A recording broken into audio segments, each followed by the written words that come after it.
Hello everyone. तो आज हम बात करने जा रहे हैं मार्केट की। तो मार्केट आज के दिन बहुत ही बुरी तरह से गिरा है। लगभग 1.5% की गिरावट हमारे इंडेक्सेस में यानी कि निफ्टी 50 और सेंसेक्स में हमें देखने को मिली है आज के दिन।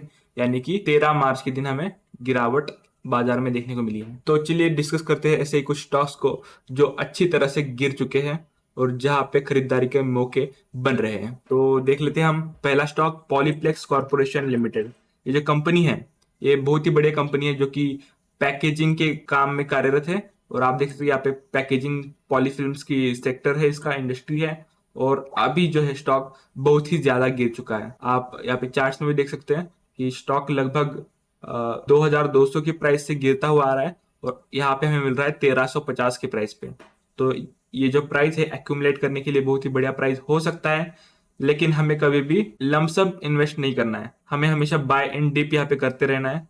अगर हम यहाँ पे डीप में बाय करेंगे तो हमें और गिरावट होती है तो एवरेज करने के मौके भी बन सकते हैं स्टॉक। तो हम देख लेते हैं इस स्टॉक को। तो ये जो स्टॉक है वो हमें देखने को मिल रहा है यहाँ पे। अगर हम 6 महीने की टाइम फ्रेम पे देखें तो 6 महीने से गिरता हुआ आ रहा है।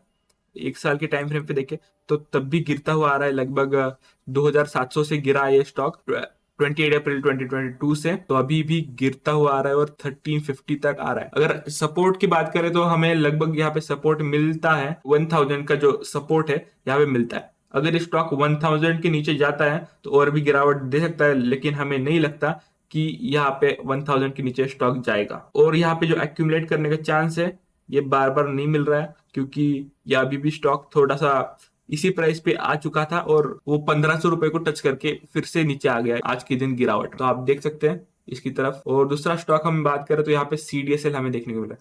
आप तो जानते हैं शेयर मार्केट में सीडीएसएल की जरूरत सबको होती है अपने स्टॉक्स को डिपोजिटरी में रखने के लिए।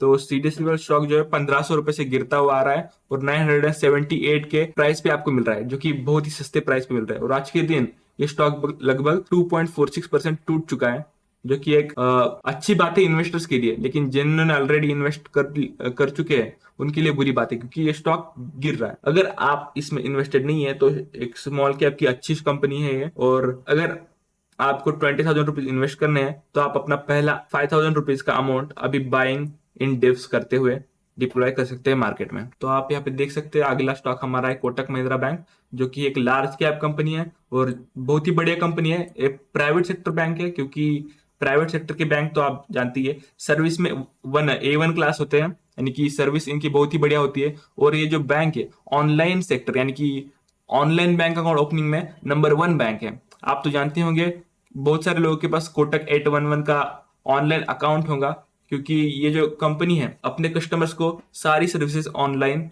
दे देती है, तो उन्हें बार बार बैंक जाने की या फिर लाइन में लगने की जरूरत नहीं पड़ती। तो बहुत ही बढ़िया कंपनी है। और कि इनके नॉन परफॉर्मिंग एसेट्स जो है वो बहुत ही कम है, यानी कि मैनेजमेंट भी कंपनी का बहुत ही बढ़िया है।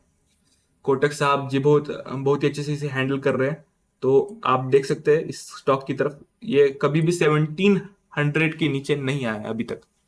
हमने जब तक देखा है ये 1700 के नीचे कभी नहीं आता है, लेकिन इस बार ये 1700 के नीचे आ चुका है लगभग 1673.90 पैसे, यानी कि इतना इसका प्राइस हो चुका है।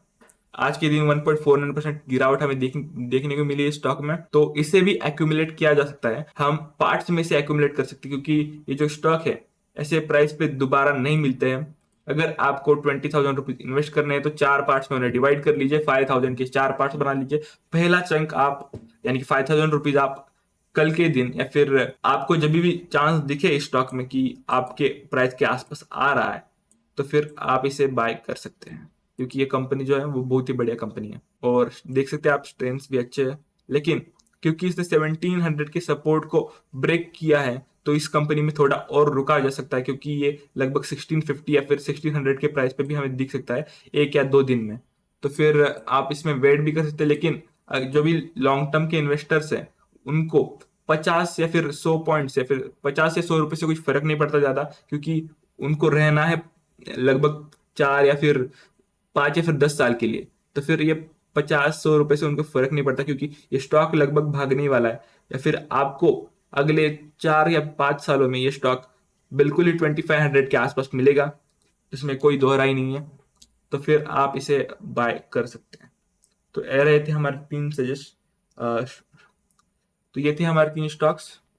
और भी स्टॉक्स बहुत सारे मार्केट में अपॉर्चुनिटीज है, आप उन्हें फाइंड आउट कर सकते हैं, लेकिन फंडामेंटल्स आपको देखना आना चाहिए।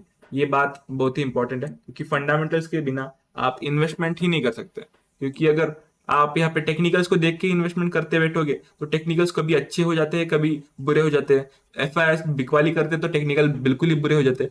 इसलिए आपको फंडामेंटल्स पे भरोसा रखना चाहिए, कंपनी के मैनेजमेंट पे भरोसा रखना चाहिए।